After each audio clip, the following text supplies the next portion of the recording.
श्री कृष्ण गोविंद हरे मुरारी, हे नाथ नारायण वासुदेवा। ओम गंग गणपते नमः। हरे कृष्णा। ओम नमः शिवाय। आज की महात्म्य कथा में आप सभी भक्तों का दिल से स्वागत है। आप सभी का दिन शुभ और मंगलमय हो। भगवान श्री गणेश का आशीर्वाद आप सभी भक्तों पर सदा सर्वदा बना रहे। हे प्रिय भक्तों, तो आइए सुनते हैं आज की पुण्य फल देने वाली महात्म्य कथा। उससे पहले एक भक्त की सच्ची कहानी को सुनेंगे।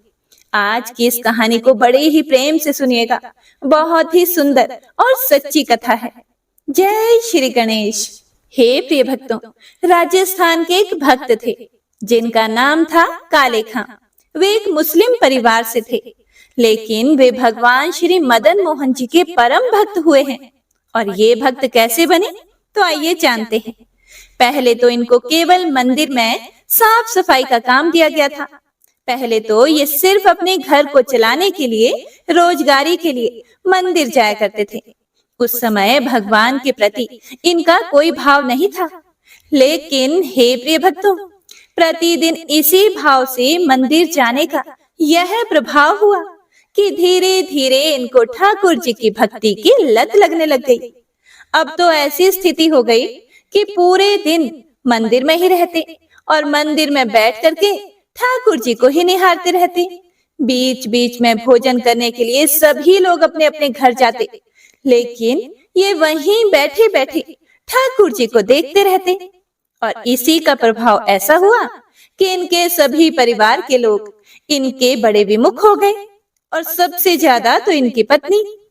काले खां श्री मदन मोहन लाल जी के मंदिर में झाड़ू लगाने की सेवा करते थे। लेकिन जब भी घंटियां बजती, आरती होती, तो काले खां झाड़ू छोड़ के जहां सबसे ऊंची सीढ़ी थी, वहां से वैष्णवों के चरणों के बीच से हल्की सी थोड़ी सी झांकी मदन मोहन जी की काले खां को दिखती थी। बिना भाव के ही काले खां देखता था, लेकिन धीरे धीरे धीरे वह भाव सृजित हो गया। हे प्रिय भक्तों, काले खां एक मुस्लिम परिवार में जन्मा व्यक्ति था और सिर्फ मंदिर की दहलीज से ही मदन मोहन के दर्शन करता था। ना तो उसने कभी भागवत कथा सुनी थी, ना कभी उसने राम कथा सुनी थी, ना उसने कभी भक्ति अनुष्ठान ही किए थे, और ना ही कभी गंगा जी में स्नान ही किया होगा, यमुना जल का भी पान नहीं किया होगा, बिल्कुल पवित्र भी नहीं था। उस काले खां को मदन मोहन जी प्रिय लगे। हमारे शास्त्र कहते हैं कि इतने नियमों का पालन करो तब ठाकुर जी से प्रेम होगा, और यहाँ तो काले खां ने कुछ भी नहीं किया, फिर भी प्रेम कैसे हो गया। हे प्रिय भक्तों, ठाकुर जी ने प्रेम किया है उससे, इसीलिए प्रेम हो गया। काले खां पर ठाकुर जी रीझ गए और काले खां को मदन मोहन जी प्रिय लगने लगे। काले खां पहले तो वेतन लेने के लिए काम करता था, पर अब तो वह कार्य करने इसीलिए जाता था कि मदन मोहन जी दिख जाएंगे। घर परिवार के लोग उसे डांटने लगे, फटकारने लगे। पत्नी कहने लगी कि इतने वर्ष हो गए शादी को, कोई औलाद नहीं है हमें, हमारे कोई पुत्र नहीं है। परिवार के दूसरे लोग बोले कि पुत्र होगा कैसे, अपने खुदा को छोड़कर दूसरे को जो भजेगा तो पुत्र कैसे होगा, कहां से होगा। जब अपने खुदा से गुहार करेगा, नमाज आदि करेगा, उनसे प्रार्थना करेगा, तभी तो वह औलाद देंगे। यह ताने रोज सुन सुन के काले खां ने घर आना ही बंद कर दिया। बोले क्या करूं, घर जाता हूं तो सभी सुनाते हैं।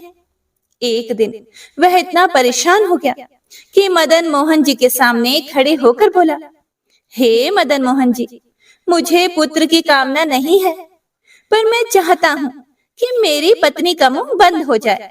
मैं चाहता हूँ मेरे परिवार वाले जो ताना मारते हैं, यह ताने बंद हो जाए, ताकि मेरा आपके दर पर आना बंद ना हो। इसीलिए मुझे पुत्र दे दो। हे प्रिय भक्तों, अब देखिए, मदन मोहन जी ने कृपा की और कुछ ही दिनों बाद खबर आई कि काले खां के घर में उनकी पत्नी गर्भवती है। अब तो काले खां और जाते हैं और जितने लोग ताने मारते थे उनसे वे कहते हैं कि अब बोलो, अब तो मैंने खुदा को नहीं भजा, कहां से आ रहा है पुत्र? ये संतान हमारे मदन मोहन जी दे रहे हैं। तो सभी लोग चुप हो जाते। पुत्र ने जन्म लिया और धीरे धीरे पुत्र बड़ा होने लगा। काले खां बड़े खुश थे, क्योंकि अब उनको कोई टोकता नहीं था, कोई रोकता नहीं था। वे नित्य सुबह मंगला आरती में जाते हैं और 8वां प्रहर का दर्शन करके फिर घर आते हैं। पर लेकिन सब कुछ सीधा सीधा चलता रहे, ऐसा कैसे हो सकता है? अब जब काले खां के बेटे की आयु 8 वर्ष की हुई, तब उसे यमुना के किनारे खेलते हुए काले सांप ने डस लिया। वह मृतक अवस्था में पड़ा है। तो कुछ मित्रों ने जाकर के काले खां की पत्नी को बताया कि आपके पुत्र को सांप ने डस लिया है। तब पत्नी दौड़ी दौड़ी गई और सोचने लगी, क्या करूं, कहां जाऊं? तो मन में बोली कि मंदिर में काले खां को बताते हुए जाऊंगी पुत्र के पास। काले खां को जाकर के सूचना दी, बोली जल्दी चलो। काले खां बोले, क्या हो गया, इतनी हाँफ क्यों रही हो, क्या हो गया?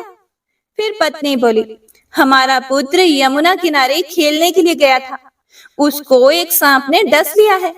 जल्दी चलो, किसी वैद्य को बुलाना पड़ेगा, कोई झाड़ा देने वाला बुलाना पड़ेगा, नहीं तो पुत्र मर जाएगा। हे प्रिय भक्तों, अब देखिए, इतने में ही ठाकुर जी के राजभोग आरती का घंटा बजने लगा। और जैसे ही आरती का घंटा बजा, काले खां पत्नी से बोला, अरे तू जा, जल्दी जा, मैं आरती करके आता हूँ। काले खां की पत्नी बोली, तुम कैसे काफिर हो गए हो? हमारा पुत्र मरने वाला है, उसको सांप ने डस लिया है। तुमको अभी भी ये कालिया दिख रहा है, अभी भी इस मदन मोहन की शरण में बैठे हो। काले खां बोला कि तुम भूलो मत, पुत्र इन्होंने ही दिया है। फिर पत्नी बोली, इन्होंने दिया है तो फिर बचा ली आज उसको। और ऐसा कह के और भी कई बातें और कह के पत्नी वहां से चली गई। काले खां मदन मोहन जी को देख रहे हैं, नेत्रों से आंसू गिर रहे हैं। काले खां बोले, आपको अच्छा नहीं लगता ना कि हम ठीक ठीक रहे? सब कुछ ठीक तो चल रहा था। 8 सालों से किसी ने भी मुझसे कुछ नहीं कहा। 8 सालों में एक भी दिन ऐसा नहीं गया कि मैंने आपकी कोई आरती छोड़ी हो, किसी भी दर्शन में मेरा अवकाश आया हो। फिर आज कौन सा नया खेल खेल दिया आपने? काले खां तो दर्शन करते रहे, ठाकुर जी को देखते रहे।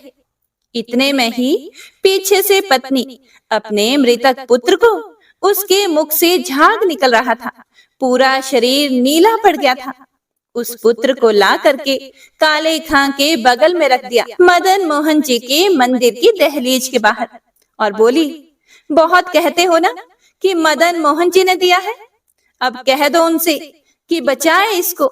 यदि आज मेरा पुत्र बच गया तो मैं तुम्हें वचन देती हूँ कि तुम्हारे साथ साथ मैं भी इनकी दासी हो जाऊंगी। हे प्रिय भक्तों, अब देखिए, काले खां मदन मोहन जी के सामने खड़े हैं और बोले, हे नाथ, मुझे यह नहीं चाहिए कि आप मेरे पुत्र को बचाओ। मैं तो बस ये चाहता हूँ कि आप मुझसे ना छूटो, ऐसा कुछ भी मेरे साथ ना हो। अगर आप मुझे यह वचन देते हो कि मेरे पुत्र की मृत्यु पर आप मुझसे दूर नहीं होंगे, तो मुझे यह भी स्वीकार है। लेकिन यदि मेरे परिवार ने आपको मुझसे दूर किया और उसमें कारण पुत्र की मृत्यु बने, तो मैं आपसे हाथ जोड़कर प्रार्थना करता हूँ कि मेरे पुत्र को बचाओ। हे प्रभु, मैं इसके बिना रह सकता हूँ, परिवार के बिना भी रह सकता हूँ, लेकिन आपके बिना मैं नहीं रह सकता।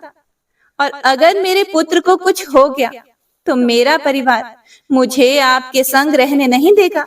हे प्रिय भक्तों, सभी के सामने काले खां मदन मोहन से बोला, अगर आप केवल हिंदुओं के नाथ हो तब तो हम पर कृपा होनी असंभव है, पर मैंने तो सुना है कि दुनिया के लोग आपको जगन्नाथ बुलाते हैं।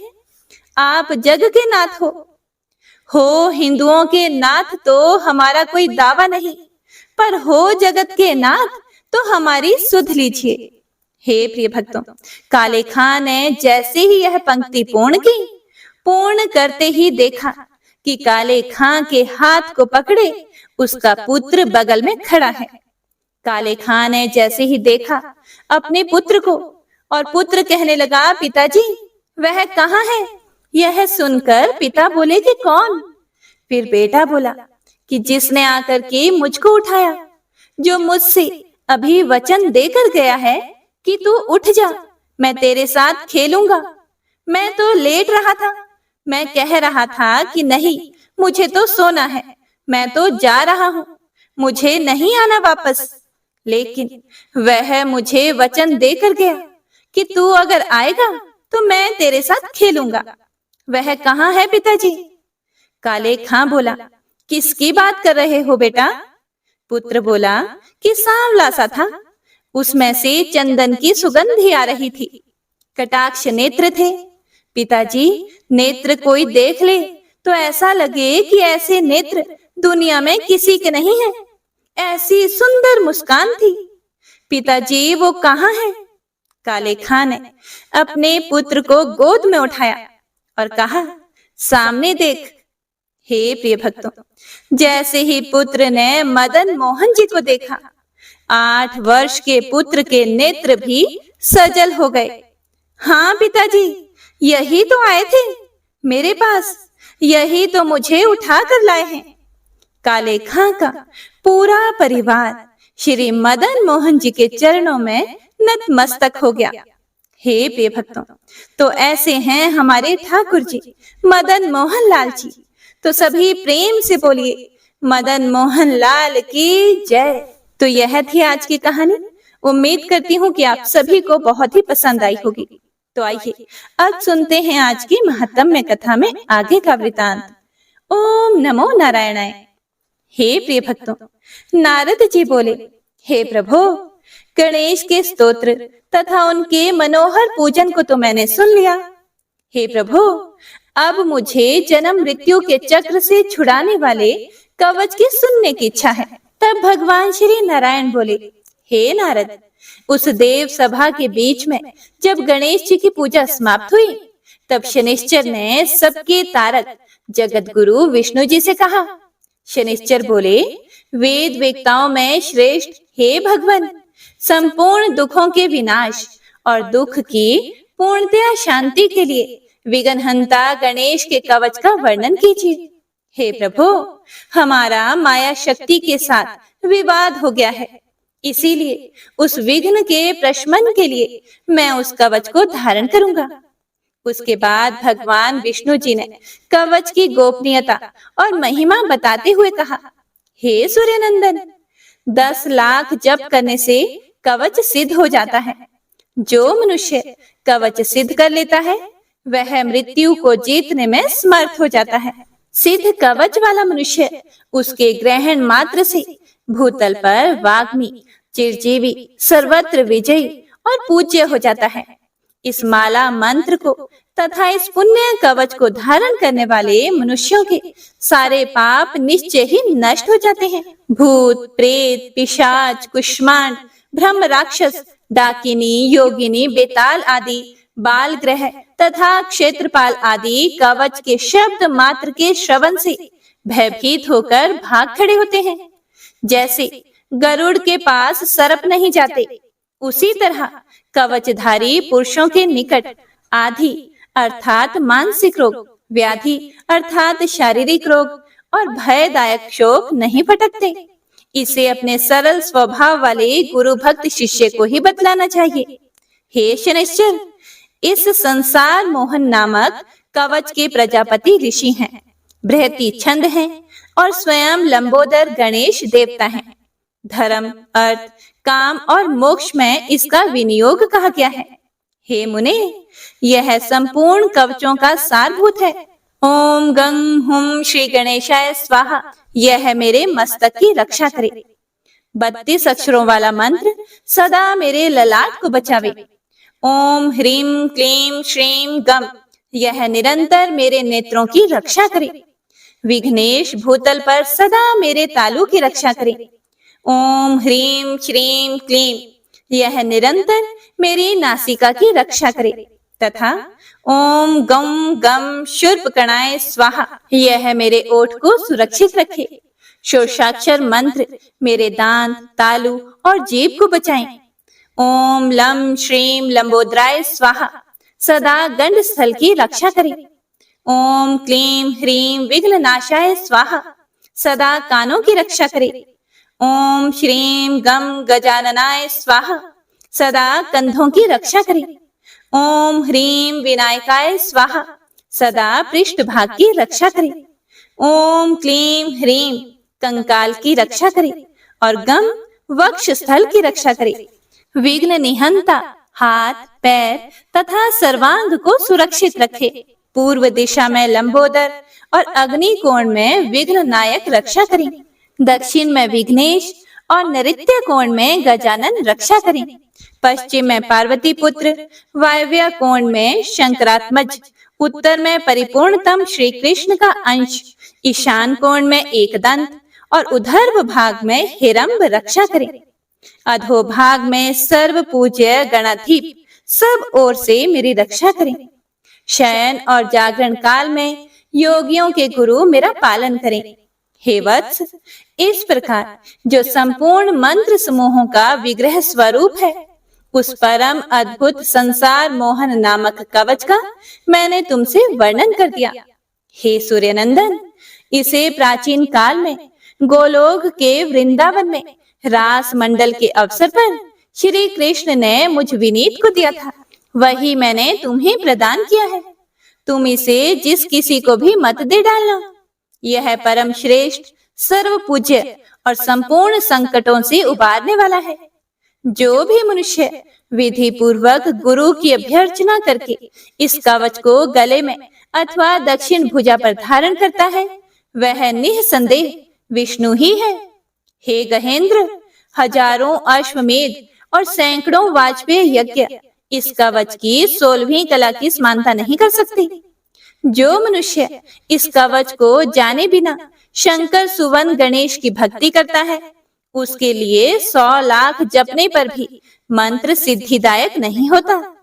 इस प्रकार सूर्य पुत्र शनिश्चर को यह कवच प्रदान करके सुरेश्वर विष्णु मौन हो गए। तब समीप में स्थित परमानंद में निमग्न हुए देवताओं ने कहा, तदंतर पहले शंकर का शुक्र पृथ्वी पर गिरने से कार्तिकेय के उत्पन्न होने की बात आई थी। उसी के संबंध में बात छिड़ने पर श्री धर्म जी ने कहा, हे भगवान, प्रकोप के कारण रति से उठते हुए शंकर जी का वह अमोघ शुक्र भूतल पर गिरा था, यह तो मुझे ज्ञात है। भूमि ने कहा, हे ब्राह्मण, उस शुक्र का वहन करना अत्यंत कठिन था, इसीलिए जब मैं उसका भार सहन ना कर सकी, तब मैंने उसे अग्नि में डाल दिया। इसीलिए मुझ अबला को क्षमा कीजिए। फिर अग्नि ने कहा, हे जगन्नाथ, मैंने भी उस शुक्र का भार उठाने में असमर्थ होकर उसे सरकंडों के वन में फेंक दिया। भला दुर्बल का पुरुषार्थी क्या और उसका यश ही कैसा। फिर वायु ने कहा, हे विष्णु, स्वर्ण रेखा नदी के तट पर सरकंडों में गिरा हुआ वह शुक्र तुरंत ही अत्यंत सुंदर बालक हो गया। फिर श्री सूर्य ने कहा, हे भगवान, काल चक्र से प्रेरित हुआ मैं उस रोते हुए बालक को देखकर अस्ताचल की ओर चला गया, क्योंकि मैं रात में ठहरने के लिए असमर्थ हूँ। फिर चंद्रमा ने कहा, हे विष्णु, उसी समय कृतिकाओं का समुदाय बद्री का आश्रम से आ रहा था। उन्होंने उस रुदन करते हुए बालक को देखा और उसे उठाकर वे अपने भवन को चली गई। फिर जल ने कहा, हे प्रभु, कृतिकाओं ने उस रोते हुए शिशु को अपने घर लाकर और उसके भूखे होने पर उसे अपने स्तनों का दूध पिलाकर बढ़ाया। वह शिव पुत्र सूर्य से भी अधिक प्रभावशाली था। दोनों संध्याओं ने कहा, हे भगवान, इस समय वह बालक 6 कृतिकाओं का पौष्य पुत्र है। उन्होंने स्वयं ही प्रेम पूर्वक उसका कार्तिकेय ऐसा नाम रखा है। फिर रात्रि ने कहा कि प्रभु, वे कृतिकाएं उस बालक को आंखों से ओझल नहीं करती हैं, उनके लिए वह प्राणों से भी बढ़कर प्रेम पात्र है, क्योंकि जो पालन करने वाला होता है उसी का वह पुत्र कहलाता है। फिर दिन ने कहा कि हे देव, जो जो वस्तुएं त्रिलोकी में दुर्लभ हैं और अपने स्वाद के लिए प्रशंसित हैं, उन्हीं को वे उस बालक को खिलाती हैं। जब उस सभा में उन सभी लोगों ने प्रसन्न मन से श्री हरि से ऐसा कहा, तब उनके उस कथन को सुनकर मधुसूदन संतुष्ट हो गए। पुत्र का पूरा समाचार पाकर पार्वती जी का मन हर्ष से खिल उठा। उन्होंने ब्राह्मणों को करोड़ों रत्न, बहुत सा धन और विभिन्न प्रकार के सभी वस्त्र दिए। उसके बाद लक्ष्मी जी, सरस्वती जी, सावित्री, मीना आदि सभी महिलाओं ने तथा विष्णु आदि सभी देवताओं ने ब्राह्मणों को धन दिया। फिर भगवान श्री नारायण कहते हैं, हे मुने, पुत्र का समाचार मिल जाने पर जब विष्णु, देवगण, मुनि समुदाय और पर्वतों ने पार्वती सहित शंकर जी को प्रेरित किया, तब उन्होंने लाखों क्षेत्रपाल, भूत, बेताल, यक्ष, कुष्मांड, ब्रह्म राक्षस, डाकिनी, योगिनी और भैरवों के साथ महान बल पराक्रम संपन्न वीरभद्र, विशालाक्ष, शंकुकर्ण, कबंध, नंदीश्वर, महाकाल, वज्रदंत, भगंदर, गोधामुख, दधिमुख आदि दूतों को, जो धधकती हुई आग की लपट के समान उद्दीप्त हो रहे थे, उन्हें भेजा। उन सभी शिवदूतों ने, जो अनेक प्रकार के शस्त्र अस्त्रों से सुसज्जित थे, शीघ्र ही जाकर कृतिकाओं के भवन को चारों ओर से घेर लिया। उन्हें देखकर सभी कृतिकाओं का मन भय से व्याकुल हो गया। तब वे ब्रह्म तेज से उद्दीप्त होते हुए कार्तिकेय के पास जाकर बोली कि हे बेटा, हे कार्तिकेय, असंख्यों कराल सेनाओं ने भवन को चारों ओर से घेर लिया है और हमें पता भी नहीं है कि ये किसकी सेना है। तब कार्तिकेय जी बोले, हे माताओं, आप लोगों का भय दूर हो जाना चाहिए। मेरे रहते आपको भय कैसा? यह कर्म भोग दुर्निवार्य है, इसे कौन हटा सकता है? इसी बीच सेनापति नंदिकेश्वर भी वहां कार्तिकेय के सामने उपस्थित हुए और कृतिकाओं से बोले, हे भ्राता, संहार करता सूर्य श्रेष्ठ शंकर जी और माता पार्वती द्वारा भेजे गए शुभ समाचार को मुझसे सुनो। कैलाश पर्वत पर गणेश जी के मांगलिक जन्मोत्सव के अवसर पर सभा में ब्रह्मा, विष्णु और शिव आदि सभी देवता उपस्थित हैं। वहां गिरिराज किशोरी ने जगत का पालन करने वाले विष्णु जी को संबोधित करके उनसे आपके अन्वेषण के लिए कहा।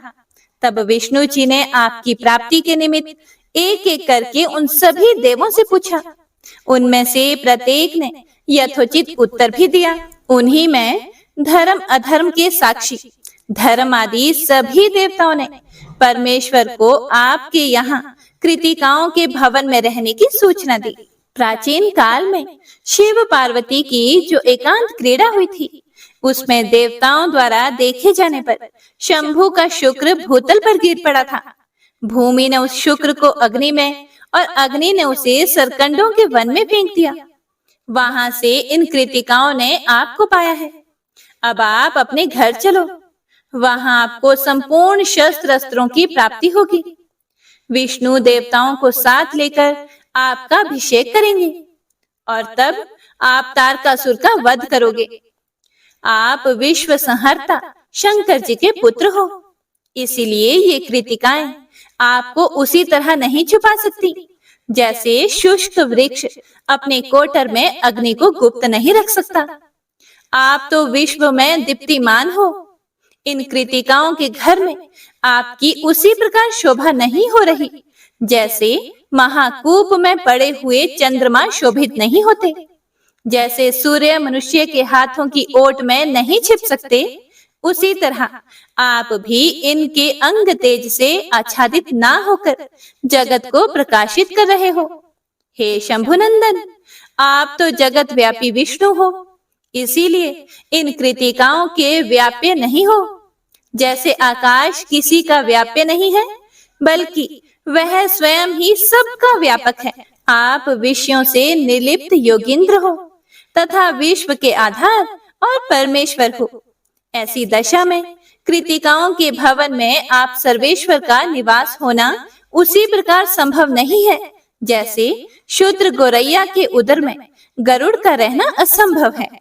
आप भक्तों के लिए मूर्तिमान अनुग्रह तथा गुणों और तेजों की राशि हो। देवगण आपको उसी तरह नहीं जानते जैसे योगहीन पुरुष ज्ञान से अनभिज्ञ होता है।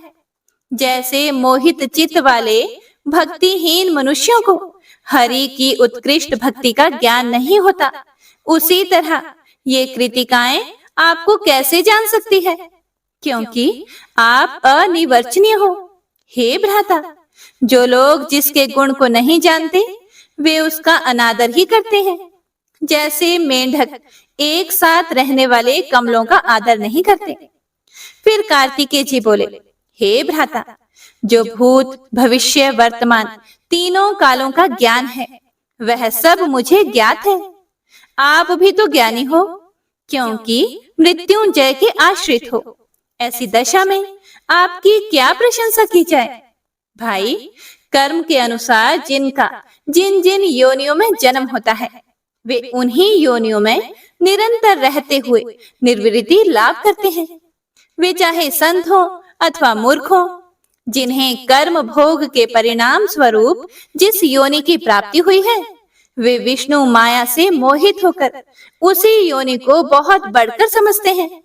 जो सनातनी विष्णु माया सबकी आदि सर्वस्व प्रदान करने वाली और विश्व का मंगल करने वाली है, उन्हीं जगजननी ने इस समय भारतवर्ष में शैलराज की पत्नी के गर्भ से जन्म धारण किया है और दारुण तपस्या करके शंकर जी को पति रूप में प्राप्त किया है। ब्रह्मा से लेकर तृण पर्यंत सारी सृष्टि कृत्रिम है, इसीलिए मिथ्या ही है। सभी श्री कृष्ण से उत्पन्न हुए हैं और समय आने पर केवल श्री कृष्ण में ही विलीन हो जाते हैं। प्रत्येक कल्प में सृष्टि के विधान में मैं नित्य होते हुए भी माया से आबद्ध होकर जन्म धारण करता हूँ। उस समय प्रत्येक जन्म में जगजननी पार्वती मेरी माता होती हैं। जगत में जितनी भी नारियां हैं वे सभी प्रकृति से उत्पन्न हुई हैं। उनमें से कुछ प्रकृति की अंशभूता हैं, तो कुछ कलात्मिका तथा कुछ कलांश के अंश से प्रकट हुई हैं। ये ज्ञान संपन्ना योगिनी कृतिकाएं प्रकृति की कलाएं हैं। इन्होंने निरंतर अपने स्तन के दूध तथा उपहार से मेरा पालन पोषण किया है, इसीलिए मैं उनका पोष्य पुत्र हूँ और पोषण करने के कारण ये मेरी माताएं हैं। साथ ही मैं उन प्रकृति देवी पार्वती जी का भी पुत्र हूँ, क्योंकि आपके स्वामी शंकर जी के शुक्र से उत्पन्न हुआ हूँ। हे नंदिकेश्वर, मैं गिरिराज नंदिनी के गर्भ से उत्पन्न नहीं हुआ हूँ, इसीलिए जैसे वे मेरी धर्म माता है वैसे ही ये कृतिकाएं भी सर्वसम्मति से मेरी धर्म माताएं हैं। क्योंकि स्तन पिलाने वाली धाय, गर्भ में धारण करने वाली जननी, भोजन देने वाली पाचिका, गुरु पत्नी, अभीष्ट देवता की पत्नी, पिता की पत्नी, कन्या, बहन, पुत्र वधू, पत्नी की माता, माता की माता, पिता की माता, सहोदर भाई की पत्नी, माता की बहन, पिता की बहन तथा मामी, ये 16 मनुष्यों की वेद विहित माताएं कहलाती हैं। ये कृतिकाएं संपूर्ण सिद्धियों की ज्ञाता, परमेश्वर संपन्न और तीनों लोकों में पूजित हैं। ये शूद्र नहीं है, बल्कि ब्रह्मा की कन्याएं हैं। आप भी सत्व संपन्न तथा शंभु के पुत्र के समान हो और विष्णु जी ने आपको भेजा है, इसीलिए चलो मैं आपके साथ चलता हूँ। वहां देव समुदाय का दर्शन करूंगा। हे प्रिय भक्तों, फिर श्री नारायण जी बोले, हे नारद, शंकर सुवन कार्तिकेय जी नंदिकेश्वर से ऐसा कहकर शीघ्र ही कृतिकाओं को समझाते हुए नीति युक्त वचन बोले। ओम नमो नारायणाय। इससे आगे जो कुछ भी हुआ उसका वर्णन आप सभी भक्तजन अगले अध्याय में जरूर सुनिएगा। आइए अब गजेंद्र मोक्ष स्तोत्र का पाठ करते हैं। इस माह में गजेंद्र मोक्ष स्तोत्र पढ़ने मात्र से जहाँ हर तरह के ऋण कर्ज से मुक्ति मिलती है, वहीं 10 दिशाओं से शुभ फल दिलाने में भी सक्षम है। इस स्तोत्र का जाप करने से जीवन में किसी भी प्रकार की परेशानियों से मुक्ति मिलती है। श्रीमद् भगवत गीता के 3रे अध्याय में गजेंद्र स्तोत्र पढ़ने को मिलता है।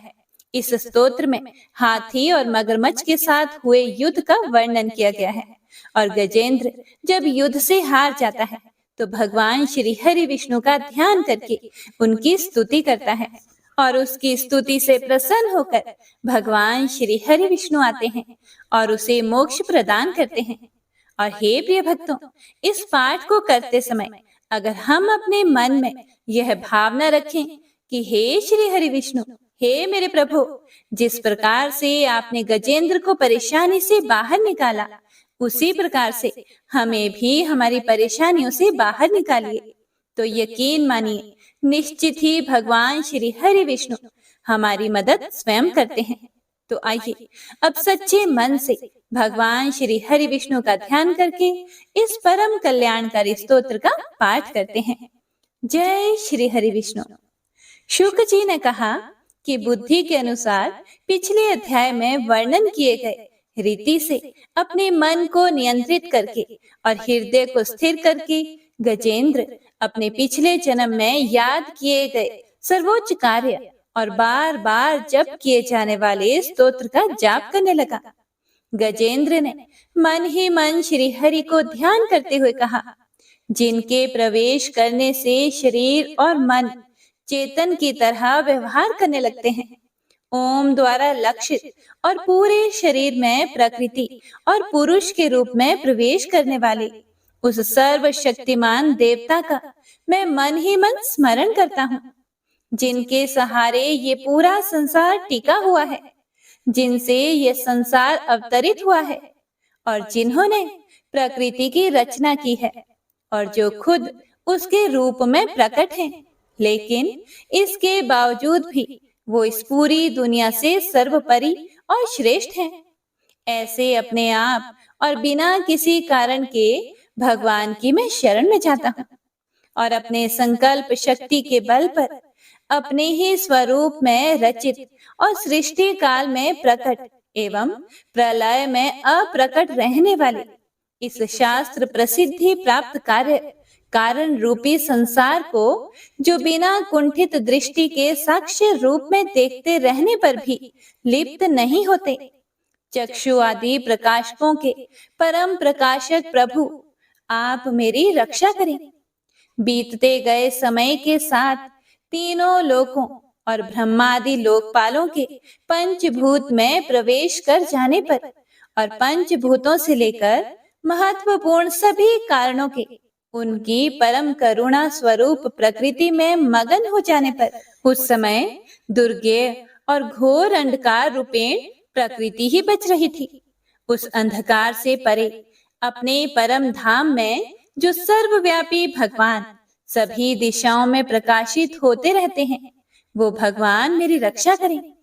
विभिन्न नाट्य रूपों में अभिनय करने वाले और उस अभिनेता के वास्तविक स्वरूप को जिस प्रकार से साधारण लोग भी नहीं जान पाते, उसी तरह से सत्व प्रधान देवता और महर्षि भी जिनके स्वरूप को नहीं जान पाते, ऐसे में कोई साधारण प्राणी उनका वर्णन कैसे कर सकता है।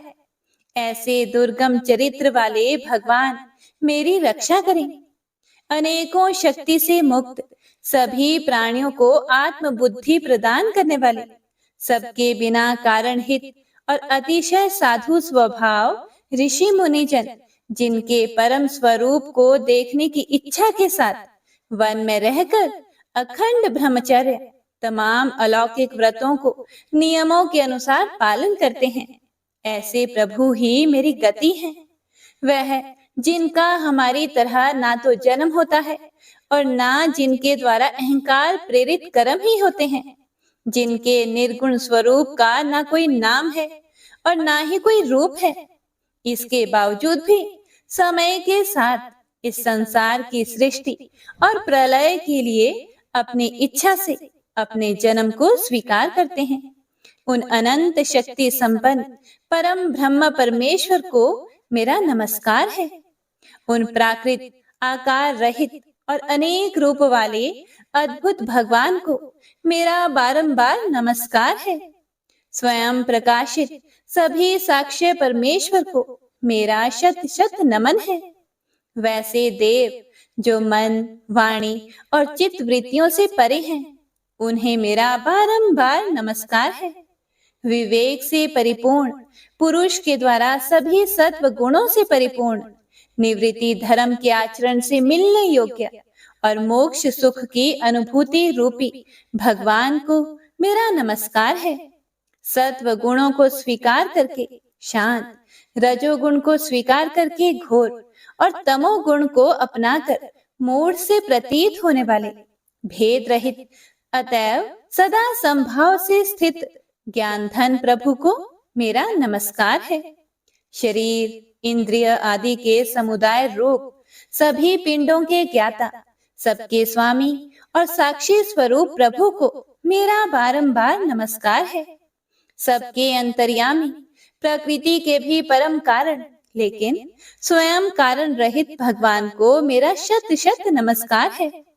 सभी इंद्रियों और सभी विषयों के जानकार, सभी प्रतीतियों के कारण रूप संपूर्ण जड़ प्रपंच और सबकी मूलभूता अविद्या के द्वारा सूचित होने वाले और सभी विषयों में अविद्या रूप से भासने वाले भगवान को मेरा नमस्कार है। सबके कारण लेकिन स्वयं कारण रहित तथा कारण होने पर भी परिणाम रहित होने की वजह से अन्य कारणों से भी विलक्षण कारण आपको मेरा बारंबार नमस्कार है। सभी वेदों और शास्त्रों के परम तात्पर्य, मोक्ष रूपी और श्रेष्ठ पुरुषों की परम गति देवता को मेरा नमस्कार है।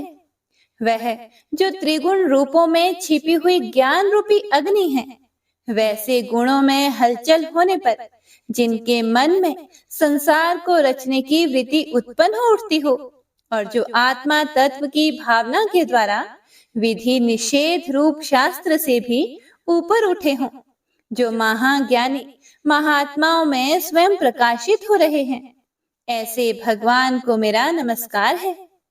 मेरे जैसे शरणागत पशु के समान जीवों की अविद्या रूप फांसी को पूर्ण रूप से काट देने वाले परम दयालु और दया करने में कभी भी आलस्य नहीं करने वाले भगवान को मेरा नमस्कार है। अपने अंश से सभी जीवों के मन में अंतर्यामी रूप से प्रकट होने वाले सर्वनियंता अनंत परमात्मा आपको मेरा नमस्कार है। जो शरीर, पुत्र, मित्र, घर और संपत्ति सहित कुटुंबियों में अशक्त लोगों के द्वारा कठिनाई से मिलते हों और मुक्त पुरुषों के द्वारा अपने हृदय में निरंतर चिंतित ज्ञान स्वरूप सर्व समर्थ परमेश्वर को मेरा नमस्कार है। वह जिन्हें धर्म, अभिलाषित भोग, धन और मोक्ष की कामना से मनन करके लोग अपनी मनचाही इच्छा पूर्ण कर लेते हैं, अपितु जिन्हें विभिन्न प्रकार के अयाचित भोग और अविनाशी पार्षद शरीर भी देते हैं, वैसे अत्यंत दयालु प्रभु मुझे इस प्रकार की विपदा से हमेशा के लिए बाहर निकालें। वह जिनके एक से अधिक भक्त हैं, जो मुख्य रूप से एकमात्र उसी भगवान की शरण में हैं, जो धर्म, अर्थ आदि किसी भी पदार्थ को नहीं चाहते, अपितु जो केवल उन्हीं के परम मंगलमय एवं अत्यंत विलक्षण चरित्र का गुणगान करते हुए उनके आनंदमय समुद्र में गोते लगाते रहते हैं। उन अविनाशी, सर्वव्यापी, सर्वमान्य ब्रह्मादि के भी नियामक अभक्तों के लिए भी हमेशा प्रकट होने वाले, भक्ति योग द्वारा प्राप्त अत्यंत निकट होने पर भी माया के कारण अत्यंत दूर महसूस होने वाले, इंद्रियों के द्वारा अगम्य और अत्यंत दुर्विज्ञ, अंत रहित लेकिन सभी के आदि कारक और सभी तरफ से परिपूर्ण उन प्रभु की मैं स्तुति करता हूँ। वो जो ब्रह्मा सहित सभी देवता, चारों वेद तथा समस्त चराचर जीव नाम और आकृति भेद से जिनके अत्यंत क्षुद्र अंशों से रचे गए हैं। जिस तरह से जलती हुई अग्नि की लपटें और सूरज की किरणें बार बार निकलती हैं और फिर से अपने कारण में ही लीन हो जाती है, उसी प्रकार बुद्धि, मन, इंद्रियां और नाना योनियों के शरीर, जिन सभी गुणों से प्राप्त शरीर जो स्वयं प्रकाश परमात्मा से प्रकट होता है और फिर से उन्हीं में लीन हो जाता है, वह प्रभु जो ना तो देवता है, ना असुर, ना मनुष्य है और ना ही मनुष्य से नीचे किसी अन्य योनि के प्राणी, ना ही वो स्त्री हैं और ना ही पुरुष, ना ही नपुंसक और ना ही वो कोई ऐसे जीव हैं जिनका इन तीनों ही श्रेणी में समावेश है। वो ना तो गुण है, ना कर्म, वो ना ही कार्य है और ना ही कारण। इन सभी योनियों का निषेध होने पर जो बचता है वही उनका असली रूप है और वे ही सब कुछ हैं।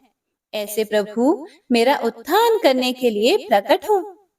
अब मैं इस मगरमच्छ के चंगुल से आजाद होने के बाद जीवित नहीं रहना चाहता।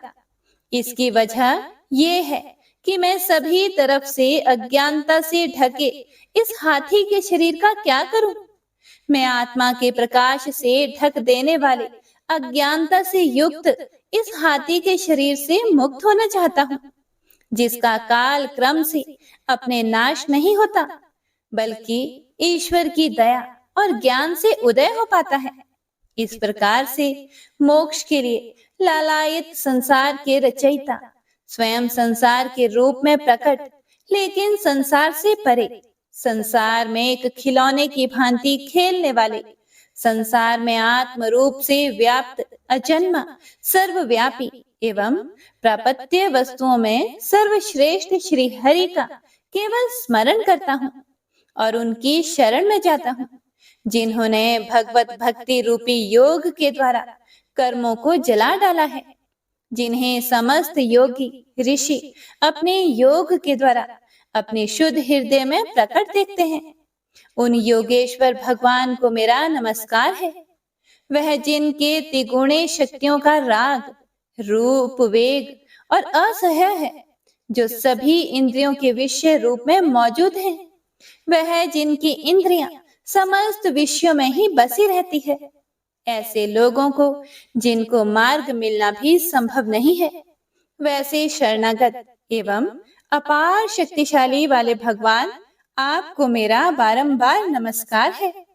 जिनकी अविद्या नाम के शक्ति के कार्य रूप अहंकार से ढके हुए हैं, वह जिनके रूप को जीव समझ नहीं पाते हैं, ऐसे अपार महिमा वाले भगवान की मैं शरण लेता हूँ। हे प्रिय भक्तों, श्री सुखदेव जी कहते हैं कि वह जिसने पूर्व प्रकार से भगवान के भेद रहित सभी निराकार रूप का वर्णन किया था, उस गजराज के करीब जब ब्रह्मा आदि अन्य कोई भी देवता नहीं आए, जो अपने विभिन्न प्रकार के विशेष विग्रहों को ही अपना रूप मानते हैं, ऐसे में साक्षात विष्णु जी, जो सभी के आत्मा होने के कारण सभी देवताओं के रूप हैं, तब वह वहां पर प्रकट हुए।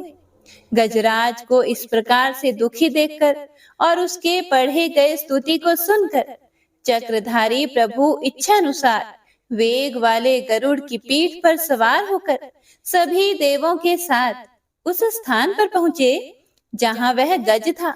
गज अर्थात हाथी था।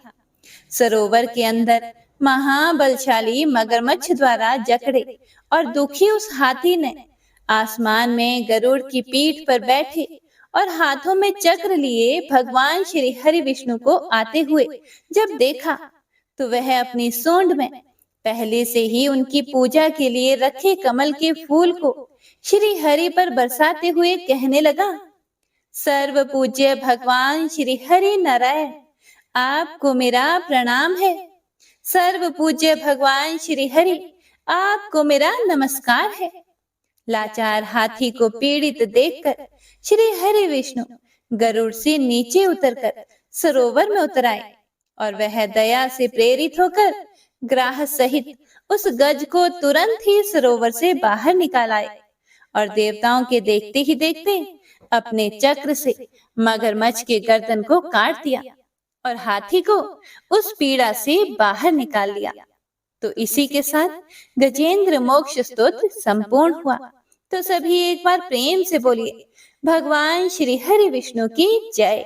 जय गणपति सद्गुण सदन, कविवर बदन कृपाल, विघ्न हरण मंगल करण, जय जय गिरिजालाल, जय जय गिरिजालाल, जय जय गिरिजालाल।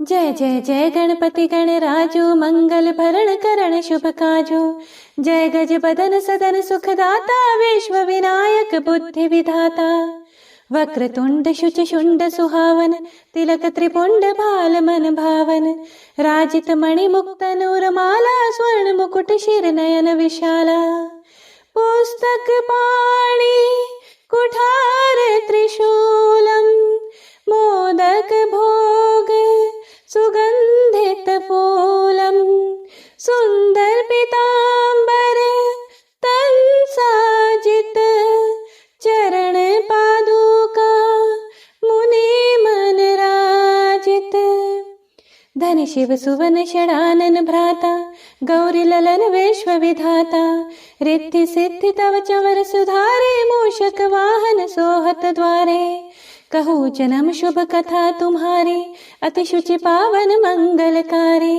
एक समय गिरिराज कुमारी, पुत्र हेतु तप किन्हो भारे, भयो यज्ञ जब पूर्ण अनुपा, तब पहुँच्यो तुम धरि द्विज रूपा, अतिथि जानी कई गौरी सुखारी, बहुविधि सेवा करी तुम्हारी, अति प्रसन्न हवै वर दिन्हा, मातु पुत्र हित जो तप किन्हा, मिलहि पुत्र तुहि बुद्धि विशाला, बिना गर्भ धारण यही काला, गणनायक गुण ज्ञान निधाना, पूजित प्रथम रूप भगवाना, अस कहि अंतर्धान रूप वही, पलना पर बालक स्वरूप वही, बनी शिशु रुदन जब ही तुम ठाना, लखी मुख सुख नहीं गौरी समाना,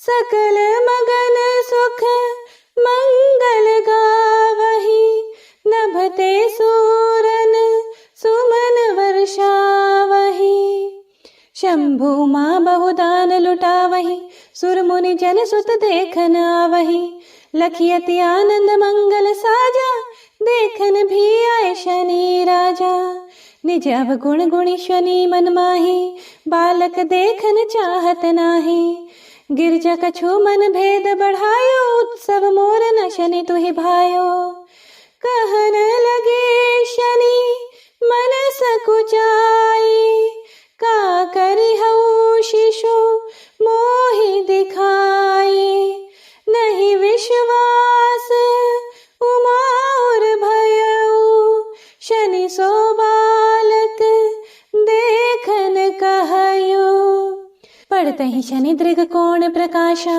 बालक सिर उड़ गयो आकाशा, गिरजा गिरी विकल वही धरणी, सो दुख तशा गयो नहीं वर्णी, हाहाकार मचयो कैलाशा, शनि किन्ह्यो लखि सुत का नाशा, तुरत गरुड़ चढ़ी विष्णु सिधाए, काटि चक्र सो कच शिर लाए, बालक के धड़ ऊपर धार्यो, प्राण मंत्र पढ़ी शंकर डार्यो, नाम गणेश शंभु तब कीन्हे, प्रथम पूज्य बुद्धि निधि वर दीन्हे, बुद्धि परीक्षा जब शिव किन्हा, पृथ्वी कर प्रदक्षिणा लेन्हा, चले षडानन भरमि भुलाए, रचे बैठ तुम बुद्धि उपाय, चरण मातु पितु के धर लिन्हे, तिनके साथ प्रदक्षिण किन्हे, धनी गणेश कहि शिव ही हर्षे, नभते सुरन सुमन बहु बरसे।